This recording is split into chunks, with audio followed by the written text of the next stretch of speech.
কেমন আছো তুমি? আমি একদম মাস্ত। কেন? সকাল থেকে কোনো কল নাই, মেসেজ নাই, সবকিছু ঠিক আছে তো? সাল বদলে গেছে, ক্যালেন্ডার বদলে গেছে, তো তো আমিও বদলে গেছি।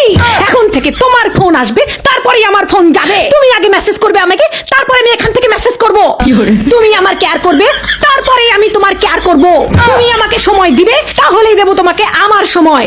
তো শোনো স্বামীজান, সম্পর্কে যেহেতু দুজনেই আছি, তাহলে দুজনকে তো সমান সমান কেয়ার করতে হবে, তাই না? ঠিক কিনা? এটা কি সব সময় পাগলের মতো আমি তোমাকে মেসেজ আর কল করব তোমার চিন্তায়, আর তোমার পক্ষ থেকে থাকবে শুধু নীরবতা? কেন? আর হ্যাঁ, নিজে থেকে আমি তোমাকে আর কখনো আই লাভ ইউ আর বলবো না। আগে তো তুমি তোতা পাখির মতো বলতে থাকতে I love you, I love you. এখন কি হয়েছে? সব দায়িত্ব কি আমি নিয়ে রাখছি? কথা খুবই সিম্পল স্বামী বস, এক হাতে দাও আর এক হাতে নাও।